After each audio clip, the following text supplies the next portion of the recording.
많은 이제 그 보수 기독교인들, 한국의 대부분의 이제 기독교인들은 성경이 하나님의 말씀을 믿는다고 그렇게 말하고 있습니다. 그러나 중요한 것은 우리가 성경이 하나님의 말씀을 실제로 믿지 않고 있다라고 하는 것, 이제 이것이 문제입니다. 성경이 하나님의 말씀입니다. 이렇게 이단들도 또 다른 사람들도 다 그렇게 믿습니다. 그러나 성경에 하나님의 말씀이라고 하는 것을 실제적으로 믿지 않는다는 것, 그것이 문제입니다. 성경은 분명한 어떤 체계가 있고 분명한 내용들, 가르치려고 하는 내용들이 있습니다. 성경에 많은 책들이 그렇게 기록되어 있지만 특히 우리가 지금 보고 있는 로마서는 이제 구원의 역사에 대해서 설명을 하고 있습니다. 그러므로 이제 구원이 무엇인가, 회심이 무엇이고 중생이 무엇이고 칭의가 무엇인가라고 하는 것을 알 때는 이 로마서를 우리가 보면은 그래도 가장 정확하고 분명하게 이게 기록되어졌습니다. 그래서 많은 신학자들도 이 로마서의 내용을 근거로 해서 이렇게 구원의 서정이나 구원의 내용을 그리고 있습니다. 그리고 로마서는 그냥 쓰여진 게 아니라 이 사도 바울이 어떤 계획을 가지고 어떤 논리성을 가지고 그 다음에 인간의 회심의 체험에 대한 전반적인 내용을 그려주고 있기 때문에 아주 굉장히 상세하고 또 분명하게 그려져 있습니다. 그러므로 우리는 성경이 이러한 것을 통해 하나님의 말씀이라는 확신을 가져야 합니다. 마태복음을 보든지 우리가 창세기를 보든지 이러한 것들을 보면서 성경은 우리에게 큰 빛을 가져다 줍니다. 그래서 성경이라고 하는 것이 왜 하나님의 말씀인가를 우리에게 알려줍니다. 그런데 그것을 알려주는 것을 우리가 확신할 수 있으려면 그 성경을 탐구하는 것 되게 중요하고, 그리고 성경대로 살려고 애를 쓸 때에 성경은 하나님의 진리의 말씀이라는 확신을 우리에게 계속해서 주게 됩니다. 결국은 회심에서 성경이 하나님의 말씀이라고 하는 것을 계속해서 알게 되는 과정, 그 과정을 통해서 우리는 확신에 이르게 됩니다. 근데 그런 것들이 없으면은 그러면 확신이 생길 수가 없고, 그러면 어떤 거짓된 그런 확신 속에서 살아갈 수밖에 없습니다. 오늘 로마서 8장은 어떤 구원받은 사람에 대한 내용을 씁니다. 그래서 구원받은 사람은 하나님의 성령의 역사를 경험한 사람이고, 하나님의 성령이 우리를 회심시켜서 하나님의 성령이 우리를 회심시킨 다음에 우리의 삶을 어떻게 이끌어가는가라고 하는 그 전반적인 내용을 로마서 8장을 다 기록하고 있습니다. 그래서 로마서 8장은 어떤 사람이 구원받은 사람이 자신의 구원을 확인할 때에 굉장히 좋은 구절들이 이 안에 있습니다. 그리고 또 우리에게 어떤 가능성이 있는가, 또 우리가 구원받았을 때 어떤 역사가 있는가라고 하는 이제 전체적인 것을 그려주고 있습니다. 그러므로 로마서 8장은 구원받은 사람들의 하나님의 주신 은혜와 그 은혜의 경험들, 특성들, 그 증거들, 그리고 그것이 주는 유익들, 이런 것들이 로마서 8장이라고 말씀하고 있습니다. 그런 중에 우리가 로마서 8장 15절을 읽게 되는데요. 15절 한 절을 우리가 집중해서 이제 보는 이유는 15절이 말하는 것을 무엇이다라는 것을 정확히 잘 알면, 그러면 로마서 8장 1절부터 마지막 절까지 사도가 왜 이런 방식으로 이 성경을 전체로 썼는가를 이해를 할 수가 있습니다. 제가 말씀한 것처럼 이런 방식으로 성경을 이해해 가다 보면 성경의 전체 내용이 눈에 선명하고 분명하게 이해가 됩니다. 여러분들이 역사책을 공부해도 역사의 흐름을 모르면서 하면 막 외울 수가 없지 않습니까? 그러나 이제 그 역사에 대한 이해가 깊어지면은 이제 외우는 것이 어렵지가 않습니다. 왜냐하면 이제 그 틀이 생겼기 때문에. 그러니까 오랫동안 성경을 읽어도 성경에 대한 이해가 부족하고 성경이 잘 내 눈안에 들어오지 않는 이유가 뭐냐면 그것은 그 영혼이 그렇게 살아가지 못한 것이고 성경의 진리를 정확하게 이해를 하지 못하니까 성경이 마음속에 영혼 속에 들어오질 않습니다. 은혜 안에서 변화되면은 성경의 내용이 머릿속에 다 전체적으로 들어오는 것이 그렇게 과하게 어렵지 않습니다. 신앙생활 좀 하다 보면은 성경의 말씀이 잘 그렇게 마음과 머릿속에 이제 들어오게 됩니다. 자, 오늘 15절을 우리가 지난 시간 계속해서 보고 있습니다. 자, 우리는 로마서 8장에 의거해서 또 우리가 성경에서 여러분들이 다 배운 것처럼 우리가 예수님을 믿을 때에 우리 스스로가 예수님을 믿을 수가 없고 하나님의 영이 우리 속에 오셔야 예수님을 믿는다, 이런 얘기를 많이 들었을 것입니다. 그래서 우리가 예수님을 믿는 건 내 의지로 믿을 수 있는 게 아니다. 근데 내 의지로 믿을 수 있다고 생각한 사람들이 이제 펠라기우스나 무슨 알미니안 이단들입니다. 우리가 뭐 사형리 같은 거 하는 사람들, 이런 다 이단들입니다. 자, 그런 이단들 말고 우리가 하나님이 주권적으로 구원을 주신다, 성령께 역사지 인간이 한 반쯤 선한 게 있어가지고 내 스스로가 예수님을 영접할 수 있다, 이제 이렇게 생각하는 이단들 말고 우리가 하나님의 은혜고 하나님이 주권적으로 하나님의 때에 구원의 은혜를 베푸시는데 그 구원의 은혜는 우리 속에 있는 자원으로 오지 않고 하나님의 영의 역사를 통해서 옵니다. 자, 여기 하나님의 영의 역사에 대해서 오늘 설명하고 있는데요. 15절에 너희는 다시 무서워하는 종의 영을 받지 않는다고 했습니다. 그런데 무서워하는 종의 영을 한번 받습니다, 우리가. 근데 이제는 다시는 받지 않는다 그랬습니다. 그래서 우리가 일생을 살아가는 동안에 딱 한번 우리가 무서워하는 종의 영의 역사를 받습니다. 자, 무서워하는 종의 영의 역사를 받게 되면 사람이 무서워하게 되고 내가 종이라고 하는 것을 깨닫게 되고 이 종의 상태로 나를 깨닫게 만드는 그런 하나님의 역사가 있다는 것입니다. 그리고 나서 양자의 영이 오신다는 것입니다. 양자의 영은 무엇입니까? 우리가 하나님의 자녀라고 하는 것을 내 영혼이 느끼도록 만드는 역사가 있다는 것입니다. 여러분, 요 내용을 잘 보면 요게 뭘 얘기하는 겁니까? 요게 다른 걸 얘기하는 게 아니라 회심을 얘기하는 것 아니겠습니까? 그렇죠? 회심을 얘기하는 것입니다. 회심은 1년에 여러 번 옵니까? 평생이 아닙니다. 단 한 번 옵니다. 우리에게 일생에 단 한 번 회심하는 일들이 오고 그 회심하는 하나님의 역사는 이제 우리에게 먼저 어떤 일을 한다는 겁니까? 무서워하는 종의 영으로 우리에게 먼저 오시고 그 다음에 양자의 영으로 오신다. 이게 15절의 내용입니다. 사도 바울은 우리에게 요 15절의 내용을 한마디로 간단하게 썼습니다. 이제 나중에 왜 이 내용을 굳이 14절, 15절, 16절 이렇게 썼는가는 나중에 제가 설명하겠습니다. 그러나 일단은 사도는 아주 간략하게 요약해서 우리에게 아주 중요한 내용, 구원이라고 하는 것은 하나님의 영의 역사라는 것을 여기에서 가르치는 것 한 가지, 또 한 가지는 그 구원의 역사도 순서가 있다. 그 순서는 무서워하는 종이 오고 그 다음에 양자의 영을 온다.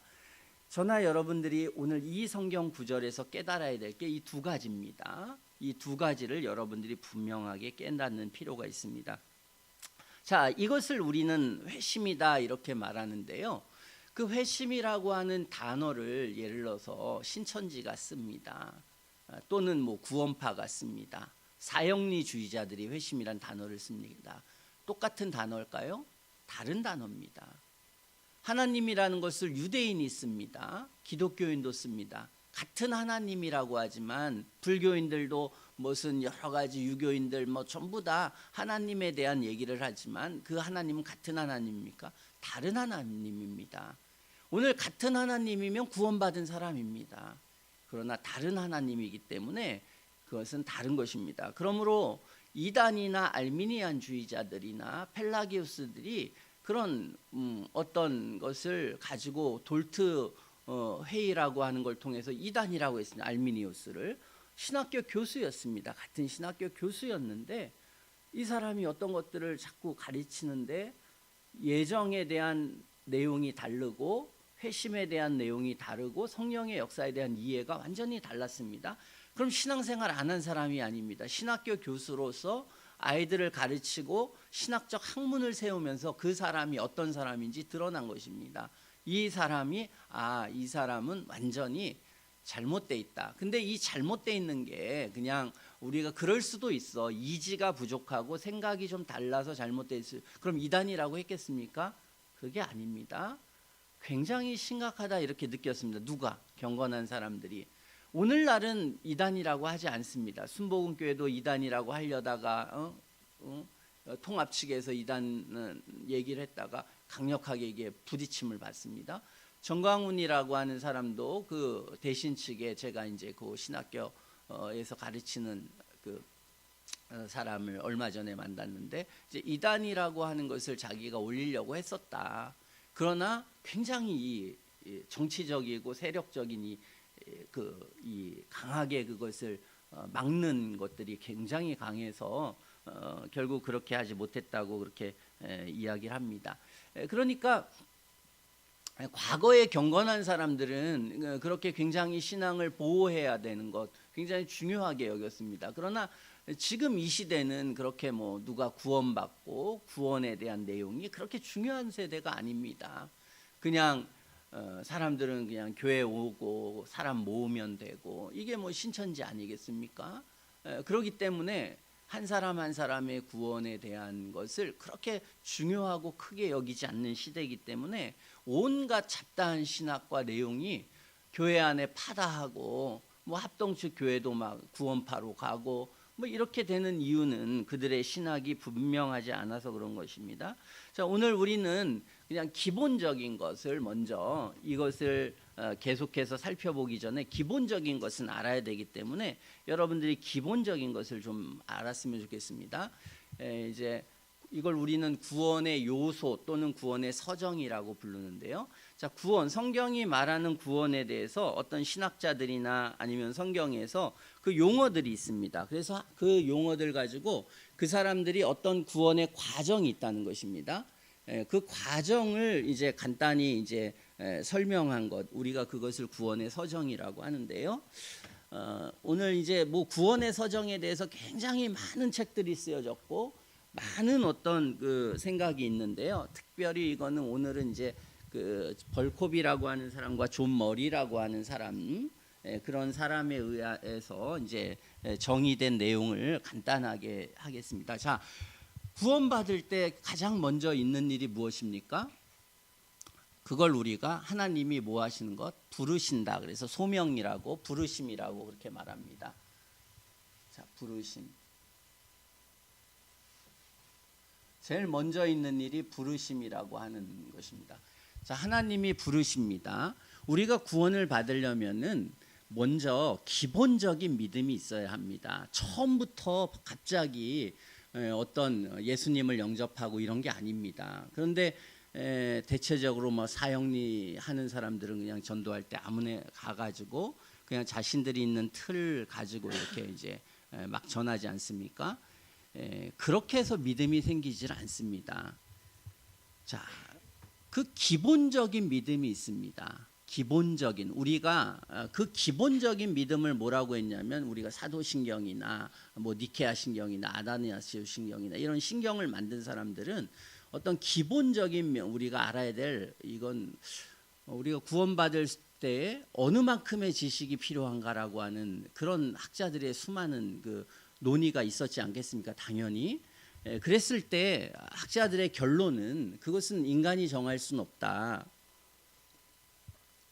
하나님께서 구원을 이루시는 그 일들은 굉장히 다양하시기 때문에 성경에 어느 정도 지식이 주어져야 그 사람이 구원을 얻을 수 있을 수 있다라고 하는 것은 말할 수 없고 그러면 우리가 할 수 있는 일은 무엇이냐? 구원 성경에 있는 모든 내용들을 충분하게 전체적으로 다 전하는 것이다. 이게 이제 기본적인 이해고 두 번째로는 그러면 구원받은 사람에 있어서 절대적으로 그 사람들이 가져야 되는 어떤 사람이 구원받았다고 말했을 때 또는 그렇게 고백했을 때 그 사람으로 하여금 반드시 고백해야 되는 반드시 알아야 되는 그런 절대적 지식은 뭐가 있냐? 그런 게 이제 사도신경이나 니케아 신경이나 이제 이런 것으로 이제 이야기를 했던 것입니다. 자, 어쨌든 간에 먼저 우리는 교회에 다녀야 되고 성경을 배워야 되고 성경을 들어야 돼서 뭐 처음에 오면 다 하나님에 대해서 우리는 생각을 하게 되죠. 그래서 하나님에 대해서도 배우고 죄에 대해서도 배우고 구원에 대해서도 배우고 예수님에 대해서도 배우는 이런 과정을 우리는 부르심이라고 그렇게 말하는 것입니다. 근데 이 부르심을 우리는 다 지금 받고 있습니다. 여기는 다 부르심을 받은 사람입니다. 다 유대인들이라고 다 구원받지 않습니다. 예수님 당시에 부르심을 받은 12사도들 중에 가룟 유다는 구원을 못 받았습니다. 이렇듯이 모두가 다 구원받지 않고 부르심을 받은 사람들 속에서 일부의 사람들이 이제 그 구원을 받았습니다. 그 부르심을 그래서 둘로 나눴습니다. 하나는 일반적인 부르심, 하나는 효과 있는 부르심. 어떤 사람이 그러한 신앙생활을 하는 과정 속에서 하나님의 영이 역사하셔서 구원을 받습니다. 다른 사람들은 다 영이 역사하지 않고 그냥 어떤 인간의 이지와 인간의 생각을 따라서 이제 신앙생활합니다. 유명한 수많은 신학교 교수들이 지옥을 부정하고 그리고 성경이 하나님의 말씀이라고 하는 것을 부정하는 수많은 신학교 교수들이 있었습니다. 이 사람들은 일반적 부르심을 받았지만 신학교 교수라도 효력 있는 부르심을 못 받았습니다. 그래서 그들은 그런 이단적 사설이나 이단적 생각을 한 것입니다. 자, 이제 효력 있는 부르심을 받으면 어떻게 되느냐? 부르심 다음에 뭐가 옵니까? 효력 있는 부르심 있는 사람들을 우리가 성경에 보면 중생이라고 합니다. 중생. 중생이라고 하는 용어. 성경에 보면 주님이 너희가 물과 성령으로 거듭나지 않으면 하나님 나라에 들어갈 수 없다 그렇게 말씀하시지 않습니까? 그러니까 중생이라 다시 태어나는 일이 있어야 된다. 성경은 말하고 있습니다. 근데 그 다시 태어나게 하는 게 뭐냐? 물과 성령이라 그랬습니다. 하나님의 말씀이 반드시 필요하고 성령의 역사가 필요하다는 것입니다. 그래서 우리가 하나님의 말씀을 이렇게 듣다가 성령께서 역사하시는 것, 우리가 그게 중생입니다. 자, 중생이라고 하는 것이 언제 우리에게 있을지 모르지만 중생이라는 게 존재합니다. 자, 뭐 많은 알미니안 신학자들이나 수많은 신학자들이 이 중생이라고 하는 것을 굉장히 모호하게 만들려고 노력했습니다. 그리고 중생이라는 것을 굉장히 그냥 애매한 것으로 그렇게 만들었습니다.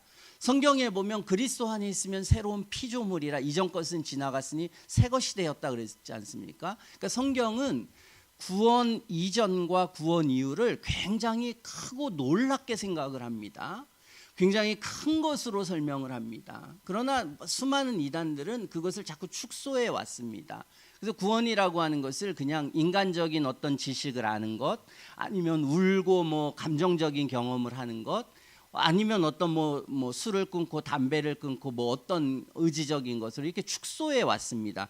근데 성경은 그렇지 않고 성경이라고 하는 것은 어떤 사람이 하나님의 신을 받는 거다 그렇게 표현하고 있습니다. 그래서 중생이라고 하는 것을 여러분들이 교회 다니면서 다 경험을 해야 합니다. 왜냐하면 이게 없으면 천국 못 갑니다. 하나님 나라를 보지도 못하고 들어갈 수도 없습니다. 저는 교회 안 나오는 사람들 얼마나 많이 봤겠습니까? 교회 나오려고 하는 사람들. 그런데 전부 다 자기 의가 있습니다. 정말 교회 생활 엉망진창으로 해도 자기가 천국 간다는 애매모호한 그런 생각을 가지고 있습니다. 성경은 그것을 용납하지 않습니다. 그러면 좋겠죠. 정말 저는 여기 있는 사람들이 한 사람이라도 지옥 가는 걸 원하겠습니까? 다 천국 가는 게 목사의 가장 궁극적인 목적이 아니겠습니까? 그러니까 천국 가기 위해서 혼내기도 하고 뭐라고 하기도 하고 하는 것입니다. 뭐 그러지 않고 그냥 제가 그거에 관심이 없으면은 그냥 뭐 우리 좀 좋은 얘기하고 좋은 얘기 하다가 저희 여기 이제 뭐 장인어른 장모님도 있고 여러분들도 있고 잘 아는 사람도 오랫동안 10년 20년 같이 다닌 사람들도 있는데 이런 사람들한테 제가 굳이 좀 어려운 얘기하고 힘든 얘기하고 혹시 당신 구원 못 받을 수 있고 지옥에 갈 수 이런 얘기 누가 하고 싶겠습니까? 그러나 저는 이제 성경이 있는 대로 말씀을 해야 되는 사람이니까 그걸 말씀을 드리는 것입니다. 우리의 인생은 귀중한 것이고 중요한 것이고 우리가 죽어서 천국 가는 게 얼마나 중요한 게있습니까? 그러나 천국 가는 모든 사람들은 이 중생이라고 하는 경험을 해야 된다는 것입니다. 그러므로 여러분들에게 다 예수님이 그 말씀을 했습니다. 물과 성령으로 거듭나지 않으면 천국 못 간다. 그러면 여러분은 뭐를 해야 하는 것입니까? 난 물과 성령 거듭났는가? 이거 알아야 된다는 것입니다. 이걸 모르면서 나는 그런데 제가 예전에 교회 다닐 때 권사님들 무슨 장로님들 집사님들 물어보면 중생이란 단어를 뭔지 모릅니다. 거듭남이란 단어에 대해서 정의를 못합니다. 저는 그런 사람들의 영혼의 상태를 매우 위험하게 생각합니다. 실제적인 삶의 내용도 그리스도인답지 않습니다. 그런 많은 그런 장로나 그런 집사나 권사들 뭐 너무 많이 봤습니다. 무슨 심지어는 이게 무슨 불교 영어입니까? 뭐 그렇게 말하는 사람도 있습니다. 근데 우리의 거듭나지 않으면 주님 나라 못 간다는데요. 자, 그래서 중생이라고 하는 것을 신학자들이 정의할 때 하나님의 영이 그 영혼 속에 주입되는 겁니다. 하나님의 영이 뭐 여러 가지 표현할 수 있습니다. 하나님의 영이 그 안에 거하시는 것입니다. 성령께서 그 영혼 안에 거하십니다. 자, 그 영혼 안에 거하시면 어떻게 됩니까? 그 영혼이 떠납니까? 안 떠납니까? 안 떠납니다. 그래서 구원받기 전에는 성령께서 여러분 가운데 자꾸 여러분에게 말씀으로 율법으로 여러분의 죄를 깨닫게도 하고 수많이 말을 듣는데 그 말이 들어왔다 나가는 겁니다. 그냥 들어왔다 나가고 그래서 이게 내 영혼 안에서 뭔가 역사가 안 일어납니다. 근데 우리가 중생할 때는 뭐가 내 안에 들어와서 이 사람은 이제 역사가 일어나고 그게 계속된다 그런 뜻입니다. 그래서 계속되는 어떤 사람이 신앙이 영혼이 변화돼서 참된 변화를 가지고 그것이 계속해서 이어진다는 것, 이게 이제 구원받은 사람의 굉장히 중요한 특성입니다. 자, 그럴 때에 그 사람의 첫 번째 하나님의 영이 오시는 일이 있습니다. 그래서 중생이 하나님의 영에 역사하시는 일 그 있습니다. 자, 처음에 역사하시면 그것이 어떻게 됩니까? 그것이 우리의 삶의 어떤 것으로 드러나게 됩니다.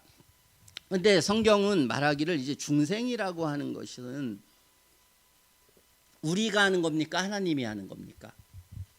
하나님이 하시는 거죠. 그러니까 하나님이 하셔서 이것을 무의식적 변화라 그렇게 말합니다. 자, 의식에는 의식이라는 건 뭡니까? 내가 하는 일이 뭔지를 내가 언어적으로 표현할 수 있다는 것입니다. 근데 언어적으로 표현할 수 없다. 중생이라고 하는 것은 하나님의 주권적인 역사이기 때문에. 그래서 이게 무의식적인 변화입니다. 일생에 단 한 번 성령을 받는데 우리는 성령을 받으면 이게 의식적 변화가 아니라 무의식적으로 어떤 변화를 느끼는데 우리는 성경 예수님이 그렇게 표현했습니다. 바람이 임의로 불매 어디로부터 와서 어디로 가는지 못하니 성령으로 난 사람이 이래. 바람이라고 하는 실체를 잘 모릅니다. 어떻게 부르는지 굉장히 신비로운 것인데 뭐는 압니까? 바람이 불어와서 느껴온다는 거, 그건 우리가 안다는 것입니다. 중생은 이런 것이다. 예수님은 그렇게 설명합니다. 근데 우리가 성경에 중생이란 모든 단어를 다 분석해 보면은 성경은 두 가지로 나와 있는데요. 한 가지는 이렇게 생명이 처음으로 영혼 속에 심겨지는 것을 중생이라고도 말하고 또 그 영혼이 심겨진 것이 우리 속에 이렇게 발현되는 거, 발생하는 것도 중생이라고 합니다. 그래서 신학자들은 이걸 좁은 의미의 중생, 넓은 의미의 중생 이렇게 표현했습니다. 어쨌든 구원이라는 건 그렇게 하나님의 신이 우리 영혼 속에 오시는 것이고 그 오시면 우리가 그 성령의 역사를 느끼는 것이고 그리고 느끼는 그 성령의 역사가 우리 속에 발현되는 것입니다. 자, 무의식적으로 이게 일어납니다. 기도할 때 일어날 수도 있고 성경을 읽을 수 있을 때 일어날 수 있고 뭐 예를 들어서 루터 같은 경우에는 언제 일어났다고 볼 수 있습니까? 친구가 죽었을 때, 번개 맞아 죽었을 때, 영혼을 꽝 칠 때 성령이 역사했습니다. 위필드는 언제 일어났습니까? 인간의 영혼 속에 있는 하나님의 생명이라는 책을 읽다가 내가 회심 못했고 중생하지 않았구나라고 생각하는 순간 성령께서 쾅 그 영혼 속을 치셨습니다. 영혼을 쾅 치니까 각성이 일어나고 내가 어떻게 구원받을 수 있는가를 그때부터 연구하기 시작했고, 루터도 마찬가지고 위필드도 마찬가지고 그런 경험이 있다는 것입니다. 자, 그런 어떤 영혼의 쾅 하나님께서 우리를 치시는, 하나님께서 쾅 우리 속에 들어오시는 그런 인생의 경험들이 누구에게나 존재해야만 진실한 그리스도인이 될 수 있다는 것입니다. 이게 없으면 다 그냥 형식적인 그리스도인이다. 내가 왜 형식적인 그리스도인을 오늘 계속해서 죄악 가운데 살아가고 있나? 하나님 말씀 안 들어서, 고집스러워서, 죄악 가운데 있어서. 이게 이제 한편의 이유고, 하나님 편의 이유는 중생하지 않아서입니다. 자, 이 두 가지가 다 같이 하는 거죠. 중생이라는 것을 그냥 주는 게 아닙니다. 성경에 보면 구하고 찾고 두드려라 그랬습니다. 그래야 성령을 선물로 주는 것입니다. 그러므로 인간 편에서 하나님이 안 주셔서 중생 안에서 이렇게 말하면 안 된다. 이건 못된 말이고 악한 말이다. 그것은 이미 구원받은 사람이 하나님의 예정을 생각하는 것이지, 구원도 못 받은 상태에서 난 예정 안 했으니까 나 아무 일도 안 해. 이거는 못된 말이다. 이것은 성경이 말하려고 하는 내용, 예정이 가지려고 하는 내용이 아닙니다. 그러니까 우리는 뭐 해야 됩니까? 하나님 앞에서 내가 왜 지옥 가냐? 내가 죄 짓고 주님의 말씀을 순종 안 하고, 주님이 수도 없이 내가 성경을 가르치고 말씀했는데 지 멋대로 살아서 지옥 가는 겁니다. 하나님께서 은혜를 안 주셔서 지옥 가는 게 아닙니다. 그래서 유기를 말할 때 칼빈이나 신학자들은 유기는 인간의 원죄와 타락과 부패 때문에 지옥 가는 거다 그랬지, 그 유기를 말할 때 최종적인 것은 물론 하나님의 섭리와 그 하나님의 주권과 기쁘심의 뜻에 있겠지만, 그것은 하나님 편에 있는 거니까 우리가 그 세계를 다 모른다. 그러나 최종적으로 그렇게 말한다. 그러나 실제적인 우리가 예정에 있어서 구원받는 것과 유기하는 것에 대한 원인이 뭐라고 하는 실제적 원인은 인간의 부패와 원죄와 이 죄악 가운데 삶이라고 하는 것입니다. 이게 이제 성경적인 건데 자꾸 인간은 자기 편한 대로 자기를 합리화하고 변명하는 데 익숙하기 때문에 자꾸 그렇게 자기가 생각하고 싶은 대로 하는 것입니다. 왜 지옥 갑니까? 우리가 하나님이 선택해서 아니라 내가 죄악을 졌기 때문에 가는 것입니다. 내가 죄 짓고 회개할 생각이 없고 회심하지 않아서 하나님이 기회를 줬는데, 그래서 성경은 지옥에 가게 되는 것입니다.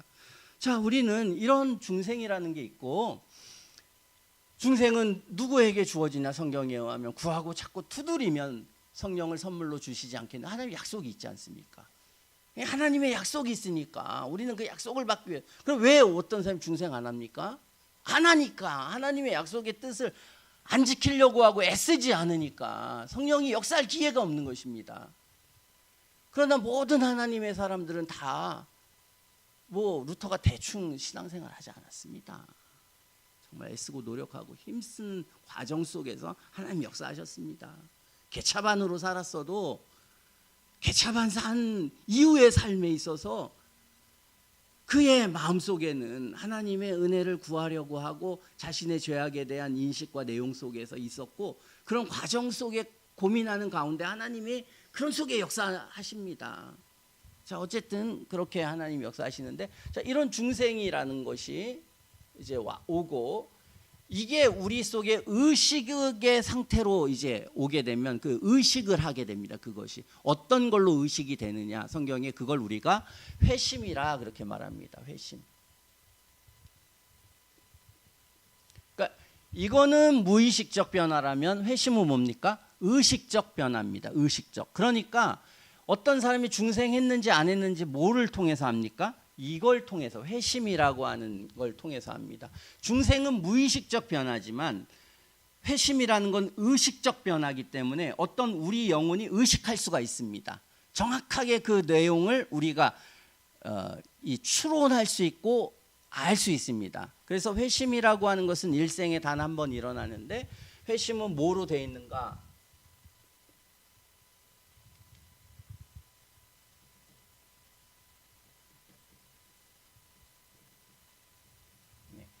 회개와 믿음이라고 하는 걸로 이제 회심이 되어 있습니다. 그래서 회심은 두 요소가 있는데, 하나는 회개고 하나는 그 믿음이다. 그렇게. 자, 회개와 믿음이 무엇인가라고 하는 것을 우리는 아는 사람들이 그리스도인들입니다. 그리고 하나님께서 은혜의 역사를 주실 때 어떤 사람은 이 경험을 하게 됩니다. 자, 이 회개와 믿음이라고 할 때에 아주 중요한 세 개의 어떤 요소가 있습니다. 하나의 요소는 뭐냐면 이제 죄를 깨닫는다는 요소가 있습니다. 하나는 죄를 깨닫는다는 요소가 있습니다. 또 하나는 복음을 믿는다는 요소가 있습니다. 자, 복음을 믿는다는 것은 그리스도를 믿는다는 것이고 그리스도를 길이요 진리요 생명으로 믿는다는 것입니다. 자, 그러므로 그리스도를 믿는다고 할 때 그것을 이 사형리 같은 주의자들, 사형리랑 그걸 하나 만들었으니 그 친구들이 얼마나 많겠습니까? 이 친구들은 믿음을 자꾸 축소하려고 그랬습니다. 믿음의 내용을. 그래서 믿음의 내용을 축소해서 맨날 사형리하고 구원받지 못했다고 하면 맨날 얘기하는 게 뭡니까? 너 예수님이 나를 위해서 십자가에 죽으신 거 믿어 안 믿어? 믿음을 엄청 축소해서 이것만 믿음이라고 생각하는 것입니다. 그게 아닙니다. 믿음이라고 하는 것은 포괄적인 것입니다. 예수님을 주라고 믿는 것인데 예수님을 주라고 믿는다는 것은 당연히 칭의에 있어서의 주만이 아니라 내 삶의 주인이고 내 전인격적인 주인이라고 믿는 것이지. 그러나 이 사람들은 어떻게 해서든지 구원의 확신을 그냥 인간이 주기 위해 가지고 자꾸 축소했습니다. 지 마음대로. 뭐 사형리도 만들고 신학적인 뭐 책도 만들고 별의별 걸 다 만들어 가지고 인간이 뭐 하나님이 주신 성경보다 내 책이 더 위대해. 내 책을 보면 구원받을 수 있어. 막 여기까지 나가는 겁니다. 그리고 그걸 마음대로 축소하는 것입니다. 자, 성경이 말하는 믿음이라고 하는 것은 굉장히 포괄적입니다. 중요한 건 예수님이 하나님의 아들이시오 내 생명과 구원의 주라고 하는 사실을 우리 영혼이 포착하고 확신하게 되는 겁니다. 이 확신하게 되는 이 일들이 우리 속에 생겨나고 그 요소 속에 굉장히 중요한 요소는 뭐냐? 예수님이 십자가에 나를 위해서 피 흘려 죽으신 하나님의 아들이 그 일을 감당하셨다라고 하는 것이 굉장히 이 전체 진리, 하나님이 누구신가를 알고 그 다음에 하나님의 성품과 하나님의 구원의 역사 전체를 아는 핵심 안에는 그게 있다는 것입니다. 그거를 영혼이 정말 회심하지 않으면 그 진리를 믿을 수가 없다. 그 진리를. 그러니까 그 진리를 정확하게, 그러니까 교회 수많은 다니는 사람들이 내 구원받기 위해서 그걸 믿는 거지 깨달아서 믿는 게 아닙니다. 그러니까 그냥 믿는다고 확신하지만 안 믿어지니까 그냥 별의별 짓을 다 하면서 여기저기 돌아다니면서 구원의 확신을 얻기 위해서 안 믿어지니까. 그러니까 언제 믿어지냐? 우리가 회심할 때 믿어지는 것입니다. 하나님 은혜 안에서 우리가 회심할 때 그리스도에 대한 전반적인, 그리스도께서 우리의 주라고 하는, 그러니까 이게 안 되니까 구원은 받아도 삶의 내용은 전부 다 예수님이 구주가 아니라 자기가 주인이고 세상이 주인이고 엉망진창이 되는 것입니다. 그러나 우리가 이런 하나님의 은혜의 체험이 있습니다. 그럼 세 가지. 하나는 죄를 깨닫는 것, 하나는 그리스도를 구주로 믿는 요가 있습니다. 그 다음에 세 번째는 뭐냐? 죄를 버리는 게 있습니다.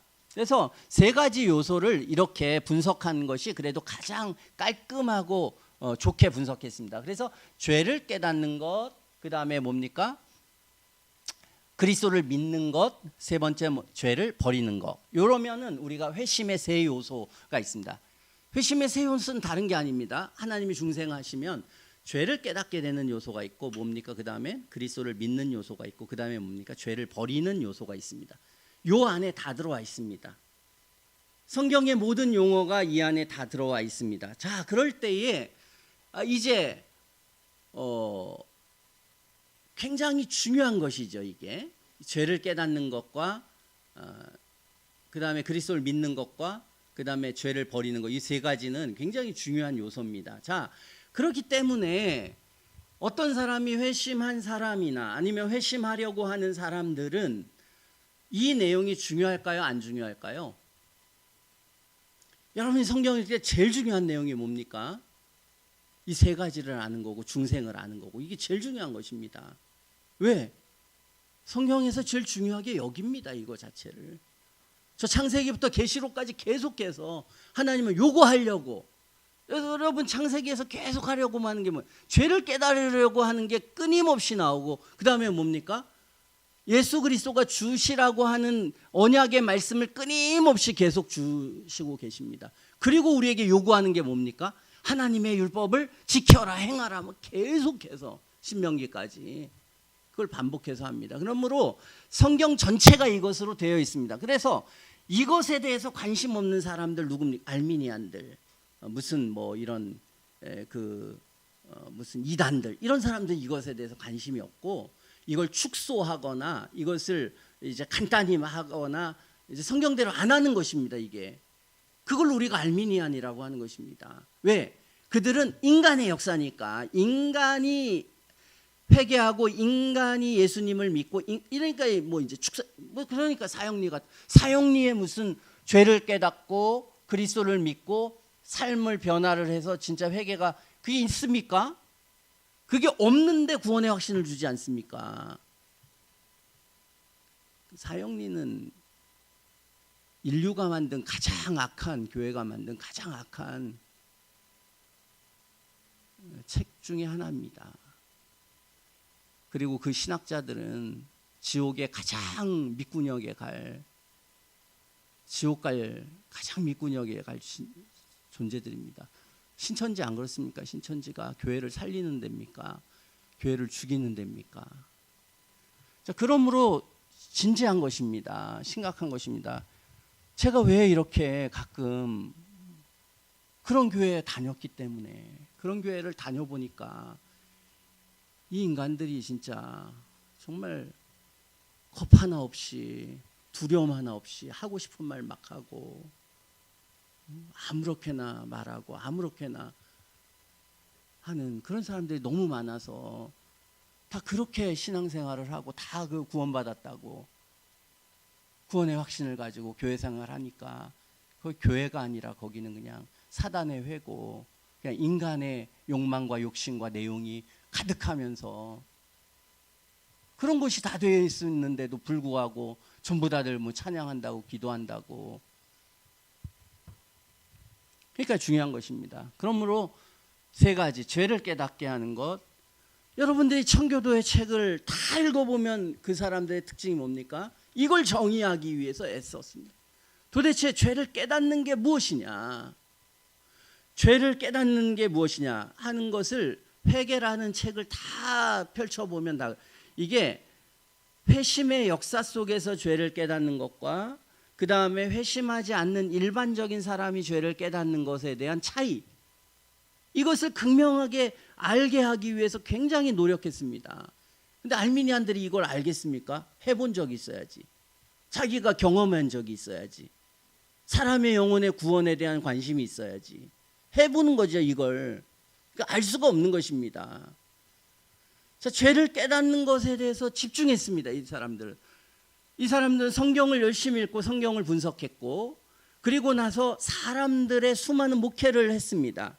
목회를 하는 과정 속에서 어떤 사람이 회심이라고 하는 역사를 통해서 진정한 변화를 가지고 하나님의 사람으로 계속 살아간 사람들을 분석하고 추적한 결과 죄를 깨닫는 게 무엇인가를 이 사람들이 정의를 내립니다. 그리고 어떤 사람은 회심했다고 스스로 확신을 하지만 삶의 변화가 없고 나중에는 배도하고 교회를 떠나거나 주님을 떠나는, 아니면 형식적인 신앙생활을 하는 사람의 삶을 보면서 그래, 이렇게 거짓되게 죄를 깨닫는다는 내용들이 있구나, 이것을 생각하게 됩니다. 그러므로 어쨌든 요소는 말했습니다. 자, 어떤 사람이 죄를 깨달을 때 이 수많은 목회자들이나 내용들은 어떻게 이야기를 했냐면, 죄를 깨달으면 반드시 죄에 나오는 슬픔과 괴로움이 있다. 그리고 대체적으로 이 죄를 깨달을 때 사람들은 두려움을 느끼고 공포를 느끼면서 이 죄를 이겨보려고 한다. 열심히 이겨보려고 하지만 이길 수 없는 자기 자신에 대한 무능을 경험하게 된다. 전적인 무능, 내가 이것을 해결할 수 없구나, 내가 이것을 이길 수 없구나라고 하는 전적인 무능을 경험하게 됩니다. 자, 이렇게 경험하는 순간에 이렇게 그러면서 내 삶의, 내 영혼이 하나님의 저주와 진노를 받아 마땅한 지옥의 형벌을 받아 마땅한 사람이라고 하는 것을 깨닫게 됩니다. 보통은 죄를 깨닫고 하나님을 저기라 하면, 그리고 내가 지옥 갈 사람이라고 생각하면 사람들은 굉장히 큰 어떤 마음속에 하나님에 대한 반발감이 생깁니다. 하나님의 반발감이 생겨서 이 반발감을 어떻게 해서든지, 아니면 이런 상태에서 성경이 우리에게 말하는 산상수훈이나 많은 내용들이 있지 않습니까? 그것을 여러분들이 우리가 열심히 지키려고 여러분 노력합니다. 근데 내가 못 지킵니다. 못 지키는 나 자신을 계속해서 바라보는 게 우리가 편한 일입니까? 편하지 않는 일입니다. 굉장히 불편한 일입니다. 그것을 반복합니다. 나는 변화되지 않네. 하나님은 끊임없이 나에게 말하네. 하나님도 인내하시지만 우리 자신도 계속해서 하나님에 대한 반감과 내용이 우리 마음속에 쌓이게 되는 것입니다. 그럼 둘 중에 하나를 해야 됩니다. 신앙을 버리거나 신앙을 왜곡하거나, 그 둘 중에 하나를 하는 것입니다. 그러므로 많은 사람들은 거기에서 신앙을 떠나게 됩니다. 또는 신앙을 왜곡하게 됩니다. 왜냐하면 우리가 여기에서 아까 회개라고 하는 게 끝에 뭐가 있다고 했습니까? 삶이 변하는 게 있다고 하지 않았습니까? 그러니까 삶의 변화가 내가 나타나지 않으면, 그렇잖아요. 죄만 지금 계속 깨닫고 있으면 그럼 사람이 절망감에 빠지고, 이 절망에서 나를 일으켜줄 뭐가 필요한 것입니다. 내가 그곳에서 일어나야 됩니다. 근데 인간이 하는 회개는 일어날 수가 없습니다. 그러니까 사형리주의자들은 경험한 거죠. 내가 죄를 깨달아 봐야, 죄를 이긴다 못 이긴다?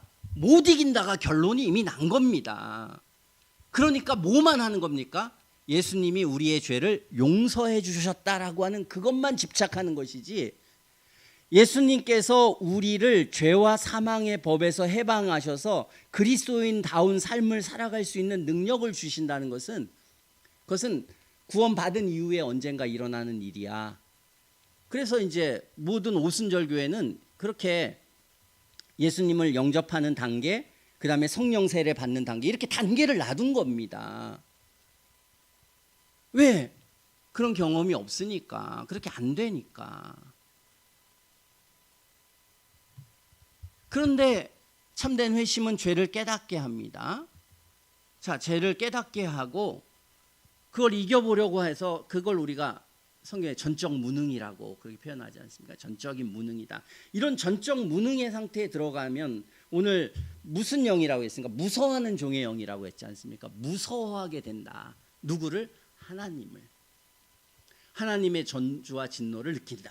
뭐 에드워드의 설교나 뭐 이런 번연의 설교나 이런 것들 다 읽어보면 다 거기에 나왔습니다. 어떤 사람이 죄를 정말 깨달았다는 게 뭐냐? 저도 우리 뭐 집사람도 그렇고 애들도 그렇고 다 보면은 죄를 하고 뭐 잘못했다고 합니다. 근데 문제는 뭐냐면, 잘못했으면 그걸 고치고 회복할 수 있는 열심을 내야지. 예를 들어서 잘못했으면 잘못한 사실에 대한 그런 그 잘못 때문에 나타나는 현실이 있지 않습니까? 그 현실 중에는 뭐 예를 들어서 우리 애들이 잘못했으면 내가 마음 상한 것도 있습니다. 그리고 그것 때문에 나타나는 어떤 손실이 있습니다. 그러면 그 손실이 회복하고 내 마음을 편하게 해주기까지 가야 되지 않습니까? 이게 정상입니다. 근데 그런 사람 별로 없습니다. 미안했다고 했잖아. 내가 내 잘못 알고 있잖아. 그럼 네가 다 됐다. 벌써 나도 힘들어. 나도 내가 내 죄를 아는 것도 힘들고 내 잘못해. 이렇게 따지지 않습니까? 이게 죄인이라는 것입니다. 다 그런다는 것입니다. 이게 보통은 다 그런 방식으로 자신의 죄와 절망을 하면은 뭐 하나님의 예정부터, 하나님부터 왜 나를 이렇게 태어나게 하셨고 뭐 어쩌고 저쩌고 하면서 전부 다 변명과 뭐 이런 식으로 다 이제 하게 된다는 것입니다. 그러나 정말 죄를 깨달은 사람들은 그렇게 하지 않는다는 것입니다. 정말 하나님이 누구이신 줄 아는 사람은 이렇게 하지 않는다는 것입니다. 하나님 앞에 완전히 자기가 낮춰져서 내가 그 지옥의 형벌을 받아 마땅하다는, 그래서 내 죄와 심판에 대한 그 공정함이라고 하는 하나님의 공의와 거룩에 대한 인정을 하게 된다는 것입니다. 이 인정을 누가 못했습니까? 유럽의 수많은 신학자들이 인정을 못했습니다. 교회 오래 다녔는데 지옥 만드신 하나님 내가 인정할 수가 없다. 지금 수많은 지금 교회 다니는 권사 목사들 다 불러놓고 여기에 해서 자신이 구원받지 못했다고 하면 바로 나오는 게 이겁니다. 그런 하나님은 나 안 믿겠다. 그러니까 반쪽짜리 하나님 믿고 있습니다. 이게 제가 사역하면서 수많은 사람들을 대하고 하면서 제가 경험한 일입니다. 뭐 경험을 했으니까 제가 이렇게 분명하고 확신 있게 말하는 이유가 무엇이겠습니까? 전도사 시절 때, 부목사 시절 때 얼마나 많은 사람들을 대했겠습니까? 자, 그런데 이런 청교도들이나 하나님의 사람들은 여기 죄를 깨닫는다는 것은 그 죄에 대한 심판과 형벌을 깨닫고 그게 마땅하다는 걸 내 영혼이 인식하는 거다. 여기까지 가야 죄를 깨닫는 거다. 그렇게 했습니다. 자, 그거에 대한 증거가 뭡니까? 로마서 3장 18절 19절. 예? 거기 보면 죄를 쭉 깨달아서, 그렇죠? 아무 변명하지 않고 입을 막는다고 하지 않습니까? 그러니까 입이 터져 나와서 하나님께 계속 반항하는 것입니다. 이게 못돼 가지고 이게 피조물이 돼 가지고 개미만도 못한 것들이 창조주 하나님에서 이래라 저래라 뭐 내가 뭐 그래 지옥 보내 뭐 아주 그냥 별의별 그냥 인간이 약해지면은 뭐 하나님에 대한 두려움이 없는 것입니다. 세상에 많은 하나님이 두려움이 없는 것입니다. 그리스도인들의 아주 독특한 특징은 뭡니까? 하나님을 두려워하는 겁니다. 하나님이 얼마나 두려우신 분인지를 알기 때문에 교회 왜 떠납니까? 하나님 두려워하지 않아서 떠나는 것입니다. 신앙생활 왜 대충 합니까? 하나님은 안 두려워서 그럽니다. 안 두려워서. 왜 신학을 마음대로 바꾸고 마음대로 할 수 있는 이유가 무엇입니까? 하나님을 두려워하지 않아서. 근데 하나님에 대한 두려움의 정서가 언제 생긴다고요? 바로 이때 생깁니다. 이때 내 죄를 보고 내 죄에 대한 하나님의 심판, 이게 무서워하는 종의 영입니다.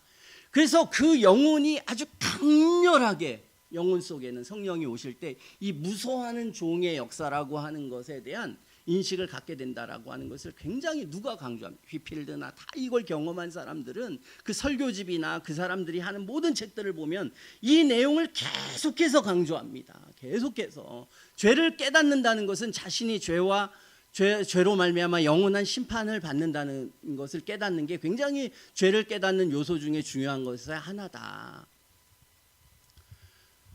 자, 이런 상황에 우리가 들어가면 어떻게 됩니까? 내가 내 영혼 속에 내 죄를 계속 보고 있습니다. 그리고 이것 때문에 내가 지옥에 간다는 걸 압니다. 근데도 내가 계속 그것을 행하고 있습니다. 내가 변하지 않습니다. 어떻습니까? 마음이 미치는 겁니다. 이게 죽겠는 겁니다. 내가 내일 감옥에 가는 게 분명하고 내가 이거 하면 감옥 가는 게 분명한데도 또 하고 있네. 또 하고. 감옥에 갇힌다는 거 잠시만 생각해봐도 얼마나 공포입니까? 그래서 인간이 진짜 안 될 존재다. 이게 도대체 어떻게 할 수 없는 존재라고 하는 것을 우리가 느낀다. 그래서 그 사람이 절망이라는 걸 말했는데 이걸 우리가 신학적 용어로 말하면 전적 무능력. 인간은 선을 행할 수 없고 선을 스스로가 행할 수 없는 존재라고 하는 것을 스스로가 느끼는 것입니다. 그래서 전적인 부패와 전적인 무능력을 영혼이 느끼게 됩니다. 알미니안 신학자들에게 이게 있겠습니까? 펠라기오스주의자들에게 이게 있겠습니까? 왜? 사용리로 구원받는데 이런 게 뭐가 필요해? 이런 게 괜히 이런 거 해가지고 사람 어렵게 만드네. 20세기에 제가 많은 신학자들을 보면 그런 사람들 많습니다. 아예 신학책 중에 회개라는 제목을 빼버린 무슨 웨스트민스터 출판사에서 나왔다고 버스엘인가 뭐 되게 유명한 사람이라고 막 하면서 제가 그 책을 보는데 유명하기는 무슨 그러니까 다 신학교 다녀서 영혼의 변화 없이 그냥 신학하는 거 재미있어가지고 제가 총신에 다녔는데 총신 대학원에 아니 이런 회심의 역사에 대해서도 이야기 안 하는 조직신학 교수가 많습니다. 그 김길성이라는 사람 중생 가리키고 회신 가리키는데 뭔 얘기를 하는지 자신도 모르고 고대 나와가지고 평생을 신학교 교수하면서 그럴 수가 있습니다.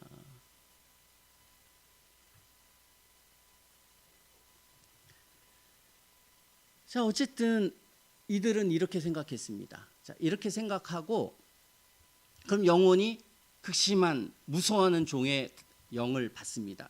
영 상태. 얼마나 괴롭습니까? 이걸 해결해 줄 수 있는 사람은 누굽니까? 하나님밖에 없습니다. 근데 만약에 이거를 인간이 해결해 주면 어떻게 합니까? 이건 회심이 아닙니다. 그럼 그 사람은 정말 각성한 것도 아닙니다. 누구만이 이걸 해결해 줄 수 있습니까? 오늘 성경에 의하면 양자의 영이 오시면 하나님의 영이에요. 그래서 우리가 칼빈주의를 하나님의 주권이라는 말을 자꾸 하는 이유가 이것입니다. 구원이 알미니안들은 내 의지나 내 어떤 계획이나 내 어떤 지식이나 무엇에 의해서 할 수 있지만 칼빈주의는 성령의 신학자 뭐 칼빈이 신학자들 무슨 말인지도 모르면서 막 하는 사람도 꽤 많습니다. 성령의 신학자라고 부르고 굳이 이 사람을 하나님의 주권적 신학이라고 말하는 건 이것 때문에 그렇습니다. 구원이라는 게 인간의 의지나 어떤 것에 의하지 않고 이게 바로 돌트웨이에서 그만큼 우리가 모든 신학자들이 이 돌트웨이를 중요시 여기는 게 이것 때문에 그렇습니다. 하나님의 주권의 역사에서 구원이 오는 것이지 인간의 스스로의 노력이나 힘에 의해서 오는 게 아니다. 자, 그러면 이런 상태에 있습니다. 번연은 자기가 2, 3년을 이런 상황에 있었다고 하죠. 위필드는 한 7, 8개월 동안 이런 고민을 했습니다. 루터는 꽤 오랜 동안 있었습니다. 이게 빌립보 간수는 아주 짧은 시간에 하나님의 역사가 있었습니다. 그러니까 이렇게 사람마다 다 다릅니다. 이게 구원은 인간이 주시는 게 인간이 갖는 게 아니고 하나님이 주시는 것이니까. 그러면 우리는 언제 누군가가 회심할 줄은 아무도 모릅니다.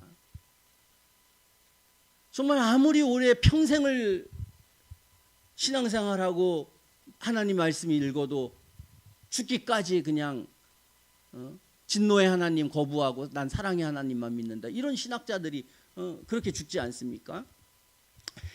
그러니까 이러한 속에서 이것을 축소하게 되는 것입니다. 그런데 하나님의 은혜가 주어지면 이것이 하나님의 은혜의 역사 속에서 회개라고 하는 것과 믿음. 그러니까 그렇게 죄를 깨닫는 상황 속에서 뭐가 온다? 주님에 대한 진실한 믿음이 온다는 것입니다. 그리스도께서 우리를 위해서 하신 모든 일에 대한 이유와 내용과 원인을 마음속에 알게 되는 것입니다. 그렇지 않아요? 내가 죄인이라는 걸 알아야 예수님이 십자가에 죽으신 이유가 뭔지 알고 그걸 깨닫는 거, 그게 당연한 순서 아니겠습니까? 내 죄도 모르는데 예수님이 나를 위해서 십자가에 죽으셨다네? 그게 믿음일 수가 없는 것입니다. 그러니까 하나님의 사역에도 순서가 있는 것입니다. 회개라는 게 오고 그 다음에 믿음이라는 게 오는 것입니다. 자, 이 믿음이 오면 성령께서 우리에게 양자의 영을 주신다 그 말입니다. 구원의 확신이라는 것이 인간의 노력이나 의지에 달려있지 않고 구원의 확신이라는 것은 성령이 양자의 영을 주시면 이제까지 알았던 모든 하나님의 진리가 내 영혼 속에서 새롭게 느껴진다는 것입니다. 하나님의 용서와 사랑과 은혜에 대해서 새롭게 느끼고 인식하고 알게 되는 것입니다. 그리고 그것을 믿게 되는 것이고 확신하게 되는 것입니다.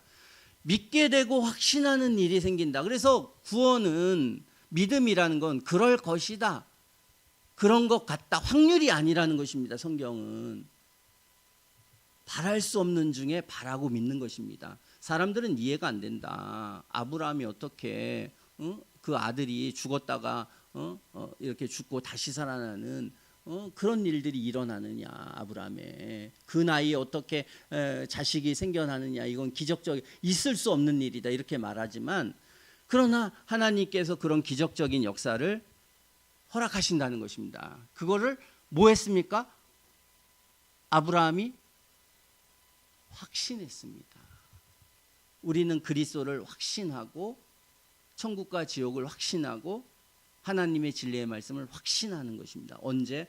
하나님은 우리가 이런 회심할 때에 우리 속에 이 그리스도가 구주시라는 것을 우리 마음속에 확신을 주십니다. 그러면 그 확신을 주시는 그 믿음이 생겨날 때에 그 다음에 뭐라고 했습니까? 아까 회개라는 게 나타난다. 그러면 그 죄 속에서 절망하고 하나님의 은혜 속에서 살아가지 못하던 이 무서워하는 종의 영을 받는 사람이 그 하나님의 양자의 영이 오면서 두 가지가 한꺼번에 일어난다는 것입니다. 하나는 뭐예요? 하나는 내가 하나님의 자녀야 라고 하는 한 가지가 생기고, 또 하나는 뭐가 생긴다는 것입니까?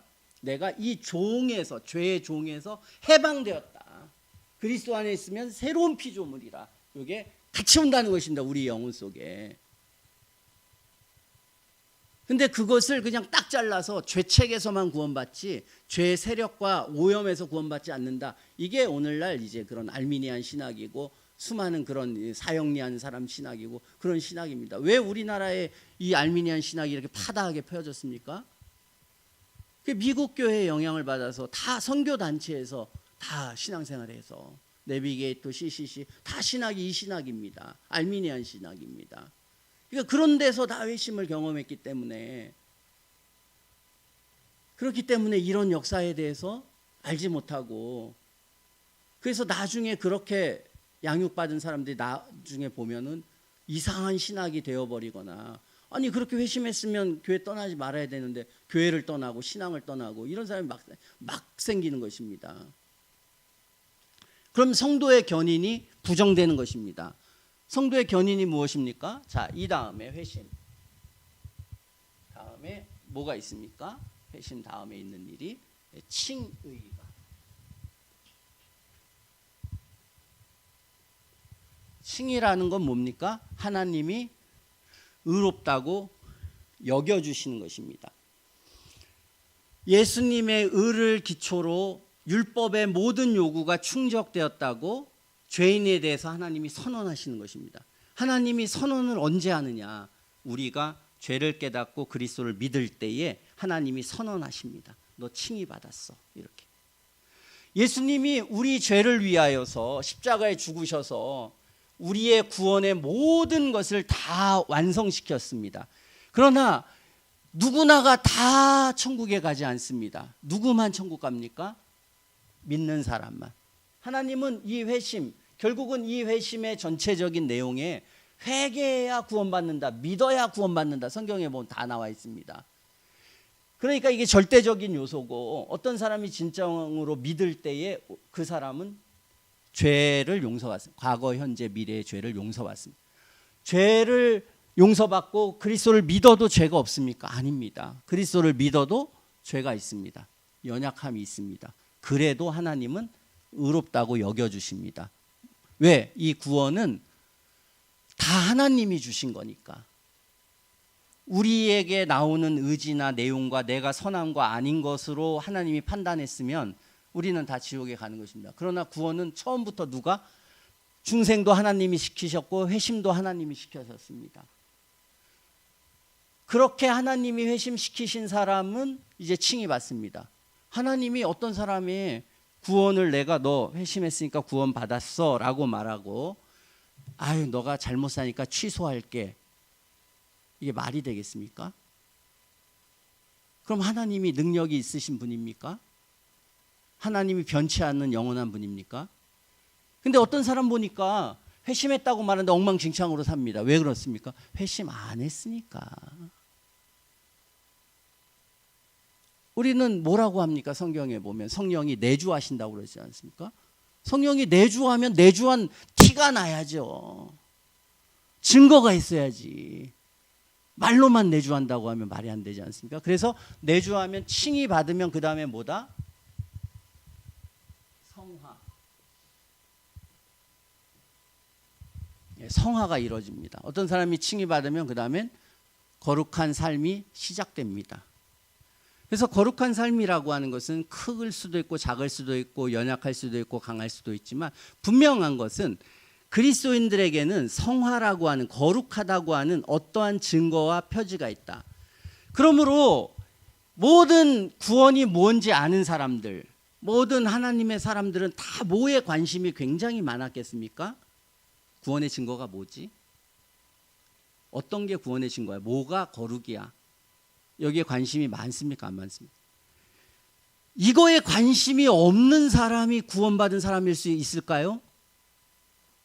이 사람이 정말 자신이 죄를 믿고 천국과 지옥을 믿고 영원한 지옥의 형벌을 믿고 회심하지 않은 이 사실 전체를 믿는 사람의 독특한 분명한 특성은 뭡니까? 영혼을 점검한다는 것입니다. 내가 천국 갔는지 지옥 갔는지. 근데 그 점검이 없습니다. 그냥 내가 예수 믿었으니까 구원 받았어.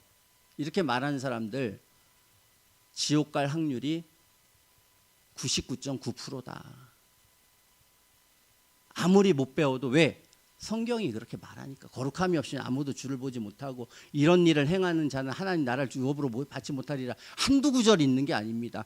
그런데 그런 거 싹 무시하고 그냥 나 예수님 믿었으니까 천국 가 이러면서 확신 갖는 사람이 천국 갈 확률은 0.001% 되기가 힘듭니다. 역사를 경험하지 않았기 때문에 그런 생각을 하는 겁니다. 청교도의 어느 책을 봐도 그런 사람 단 한 사람도 없습니다. 모든 사람이 그 증거를 살피게 되는 것입니다. 왜? 하나님의 진노와 저주와 지옥의 형벌이 얼마나 크고 무섭다는 것을 알고 있기 때문에, 그것을 믿기 때문에,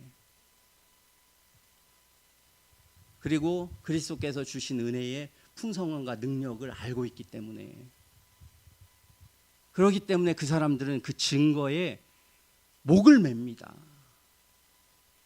그리고 그것을 점검합니다.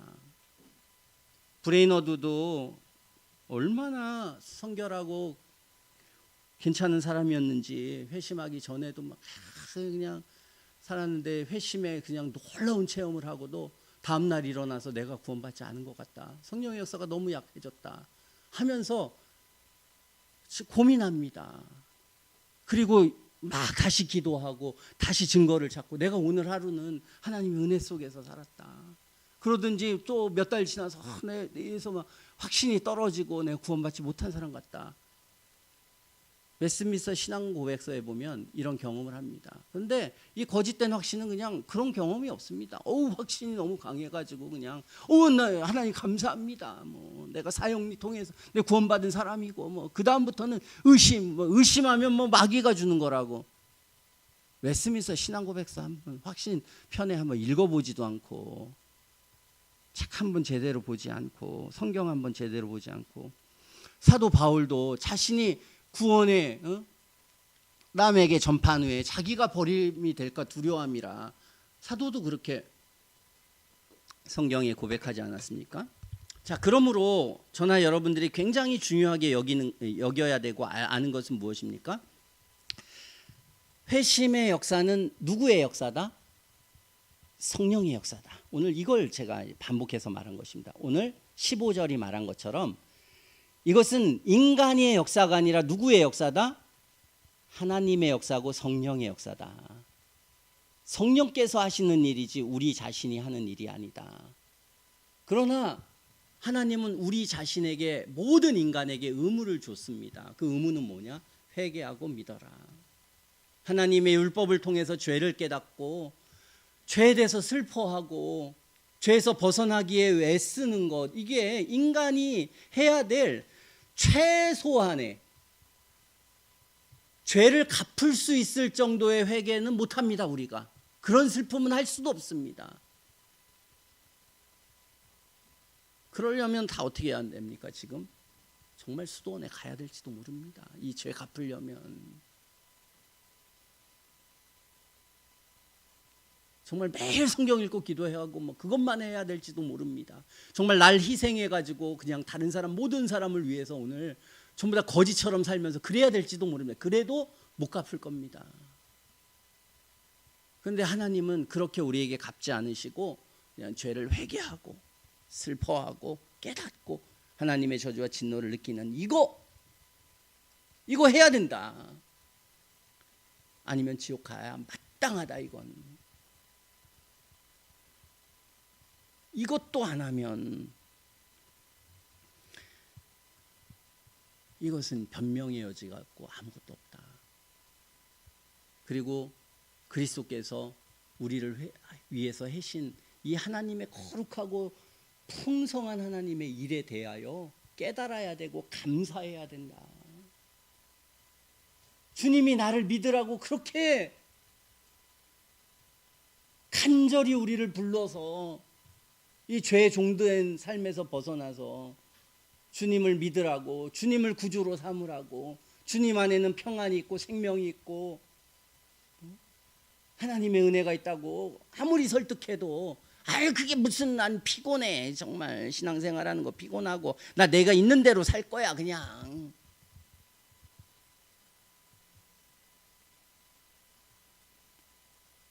그러므로 우리는 이게 성령의 역사라고 하는, 하나님의 영의 역사라고 하는 것을 오늘 우리는 배우게 되는 것입니다. 자, 그 다음에 성화 다음에 뭡니까? 견인. 그 다음에 영화. 이렇게. 영화라는 것은 우리가 죽고 나서 우리 영혼이 천국에 가 있다가 나중에 예수님 재림할 때 이래 새로운 육체를 받아서 완전하게 되는 걸 우리가 영화라고 합니다. 견인이라는 것은 한 번 구원받은 사람은 이제 영원토록 그 구원이 취소되지 않는다, 그것입니다. 그렇지 않습니까? 하나님이 우리에게 너 사랑해서 구원을 하시는데, 그런데 이 사람이 다시 구원 받게 갔으면 너 잘못하니까, 그러면 하나님이 진짜 사랑입니까? 진짜 사랑이 아니죠. 하나님이 어떤 사람을 정말 사랑하셔서 그가 구원 받았는데 구원이 취소된다, 그럼 둘 중에 하나는 거짓입니다. 사랑하지 않았던지 하나님의 능력이 부족하든지 둘 중에 하나 아닙니까? 근데 그런 일은 없다. 하나님은 전능하시고 하나님 어떤 사람을 사랑하셔서 선택하시면 그 선택에는 후회가 없고 반드시 이루어진다는 것입니다. 그러므로 어떤 사람이 회심하면 칭의받고 거룩함이 되어질 수밖에 없고 반드시 견인받는다. 성령께서 내 영혼 속에서 나를 평생 견인하신다라고 하는 것, 이것을 우리가 하나님의 은혜의 역사가 이것을 이룬다라고 하는 것을 생각해야 되는 것입니다. 그리고 한 가지만 더 말씀드리면, 이미 말씀드렸지만 하나님의 회심의 역사에 순서가 있다라는 것입니다. 그 순서 중에는 죄를 깨닫는 일이 우선되어진다라고 하는 것, 이것은 뭐 거의 모든, 정말 과거에 뭐 퍼킨스든지 번연이든지 뭐 오웬이든지 찬옥이든지 위필드든 에드워드든 뭐 존 씨 라이든지 뭐 찰스 아치든지 쉐드든지 아더 핑크든지 전부 다 경건한 하나님의 사람들은 그것을 다 주장했습니다. 그런데 현대에 와서 수많은 사람들이 이걸 거부하려고 합니다. 그런 역사는 있을 수도 있고 없을 수도 있어. 그리고 자꾸 얘기하는 건 뭐냐면, 그런 역사의 체험이 굉장히 작을 수도 있고 클 수도 있어. 아니, 여러분, 이 악한 세대에 그렇게 말하고 싶습니까? 여러분이 정말 이걸 믿는 사람이고 구원받은 사람이면 자기 교회 성도들을 보고 오늘날 얼마나 엉망진창인 것을 보고, 야, 그 회심의 역사는 굉장히 잘 느껴지지 않고 그럴 수도 있어, 이렇게 말하고 싶습니까? 거기에 자꾸 강조점을 두고 싶습니까? 왜 그런 강조점을 둡니까? 영혼에 대한 진실한 사랑이 없으니까. 정말로 지옥 가든 천국 가든 크게 관심이 없고 그냥 적절하게 신앙생활을 하면 되니까, 그냥 어차피 그냥 이래도 신앙생활하고 저래도 신앙생활하니까. 그러나 우리가 에드워드 책을 보고, 우리 오늘 이 시대보다 더 은혜로운 시대였습니다. 그 시대는 정말 간절히 기도하고 설교를 2시간 반씩, 기도를 30분씩 그렇게 전부 다 했던 시대입니다. 오전 예배 드리고 저녁 예배 다 들어도 다 힘들어 여기지 않는, 대부분의 사람이 그러지 않으면 안 되는 그런 시대에도 그 책을 읽어보면 이 죄를 깨닫는 역사가 얼마나 필수적이고, 그리고 이게 얼마나 중요한 것이고 얼마나 진지하고 심각하게 하나님의 공의를 인정해야 된다, 하나님의 저주와 심판을 받는다는 걸 마땅하다는 것을 스스로가 인식하고 확신해야 된다. 이게 없으면 진실한 회개가 아니다라고 하는 것을 그 당시의 사람인데도 불구하고 그렇게 강조했습니다. 아니, 지금 이 시대에, 이 엉망인 시대에 회심이 뭔지도 모르고 엉망진창으로 신앙생활하고 하나님의 사랑하는 것은 일도 없는 이런 시대에 이 회심의 교리가 강조가 돼야 되겠습니까? 안 돼야 되겠습니까? 여러분? 여러분이 귀에 정말 딱지가 지도록 들어야 되겠습니까? 안 들어야 되겠습니까? 우리가 얼마나 두려워해야 되겠습니까? 지금 엉망진창인 목사들도 정말 목사 장로 뭐 이게 완전히 엉망진창인 이런 시대에 룰루랄라 그냥 우리 다 구원받았다 그냥 별로 그런 회심의 역사는 너무 희미하고 사실은 보이지 않고 대개 성령의 역사는 다양하기 때문에 이러면서 이걸 말해야 될 그 시기입니까? 왜 그런 생각을 하게 되겠습니까? 그런 역사를 경험한 사람이 너무 없으니까.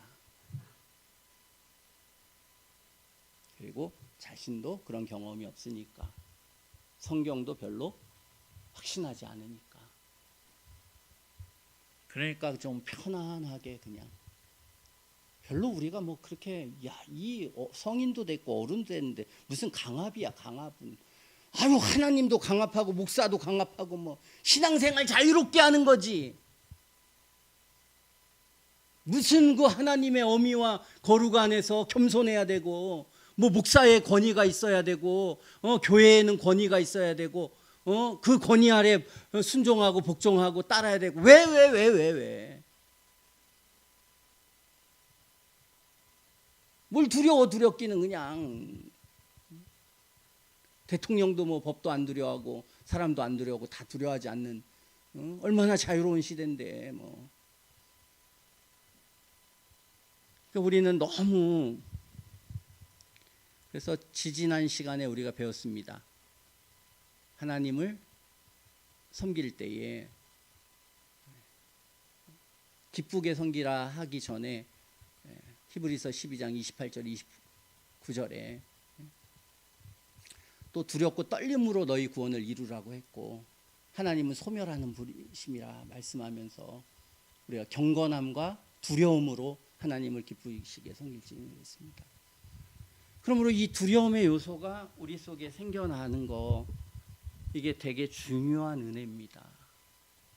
불신자에게나 신자에게나 그렇지 않습니까? 너무 우리는 지금 자유로운 시대 속에 살아가고 있습니다. 그러니까 뭐 이게 그 20세기에 들어와서 이 교육학이 엉망진창이 돼가지고 인간은 루소나 이런 인권이라고 하는 인간이 존중받아야 된다는 이것들이 해서 뭐 죄인도 존중받아야 되고 막 아무렇게나 해도 존중받아야 되고 뭐 말도 안 돼도 존중받아야 되고 성소수자도 존중받아야 되고 그게 다 존중받는다는 것에 의해서 결국은 질서가 깨지고 원리가 깨지고 원칙이 깨지고 서로가 그냥 어떻게 살든지 그냥 즐겁고 편안하고 하면 된다.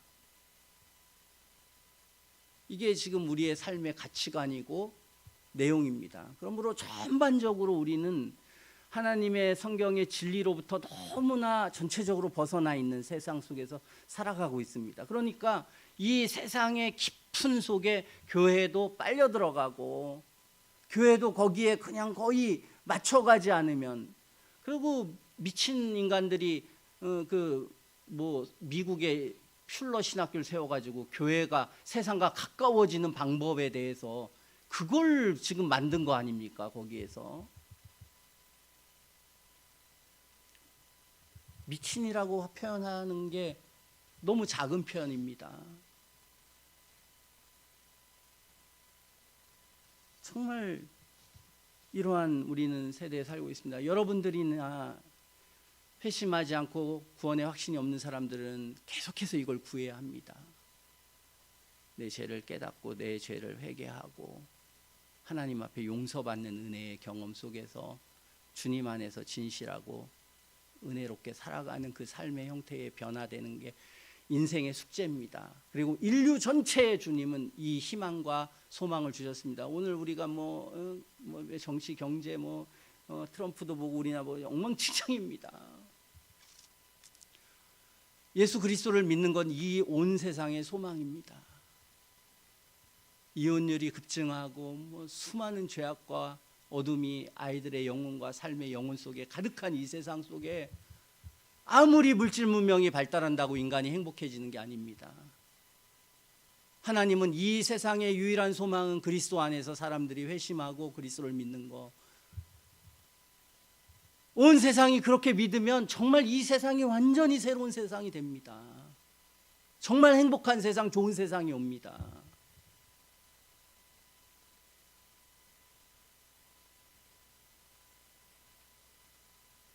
우리가 구원받는 것은 위대한 가치고 우리가 예수님 믿는 건 위대한 가치 있는 일을 하는 것입니다. 여러분들이 평생 아무리 돈을 벌고 체력을 기르고 다이어트를 하고 분을 바른다고 뭐가 남겠습니까? 호의호식하고 해외여행 매일 다니고 이 여자 저 여자 다 만나고 이 남자 저 남자 다 만나고 하고 싶은 대로 다 산다고 뭐가 남겠습니까? 인류가 행복해질 것 같습니까? 어떤 한 사람이 조용히 와서 기도할 때에 하나님의 말씀을 읽을 때에 하나님의 뜻대로 살아가려고 할 때 이게 인류에 있어서 인간에 있어서 가장 고귀한 일이고 그 일이 가정을 살리고 교회를 살리고 세상을 살리는 하나님의 거룩한 은혜입니다. 이게 무가치한 일이 아닙니다. 가치 있는 일이고 의미 있는 일이고 중요한 일입니다. 우리는 그렇게 생각해야 합니다.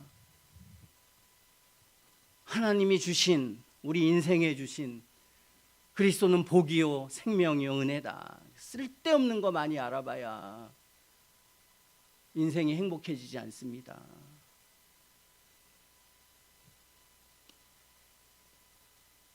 결코 신앙을 잃어버리면 다 잃어버립니다. 다 잃어버려도 신앙을 찾으면 모든 것을 찾은 것입니다. 주님이 극단적으로 보여주지 않았습니까? 부자와 나사로의 비유. 부자는 막 죽을 때도 막 사람들이 그냥 널려들고 막 인생을 눌러야 재밌게 살았습니다. 그래도 죽어서 저기 고뇌하고 공고한다. 그러나 거지로 살아서 누구도 알아주지 못하고 했지만 경건하게 하나님의 진리를 지킨 이 사람은 천국 가서 영원한 행복을 누립니다.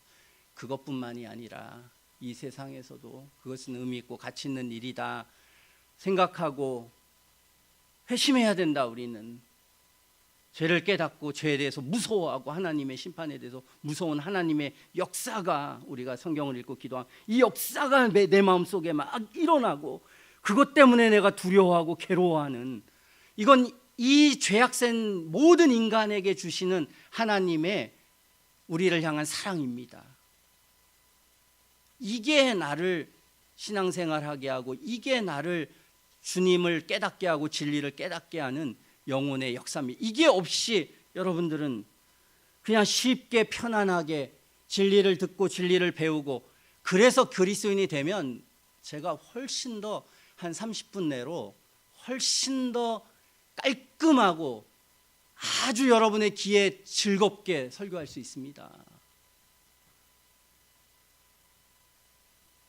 그런다고 변할 것 같습니까? 이렇게도 안 변하는데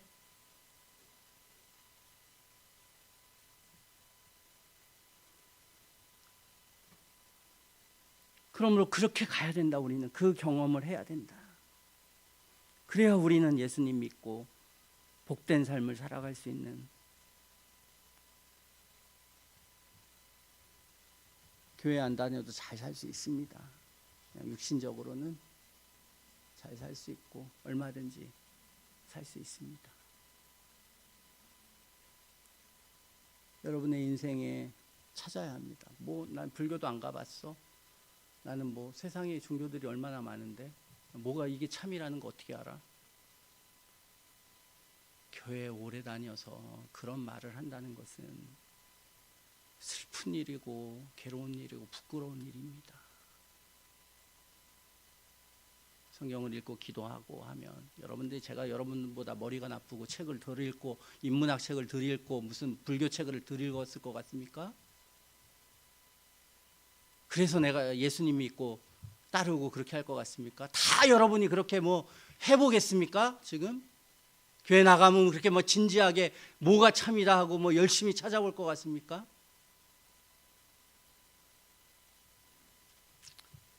주님 안에서 진실한 마음을 가지고 하나님의 은혜를 구하면 하나님께서 구하라 찾으라 두드리라 그러면 하나님의 성령을 선물로 주시지 않겠느냐. 악한 자라도 좋은 것으로 줄 텐데 이 성경 말씀을 믿고 그래 보지 않았던 것입니다. 그렇게 해본 적이 없는 것입니다. 형식적으로 죄를 사랑하고 계속 죄와 사이에서 왔다 갔다 한 것입니다.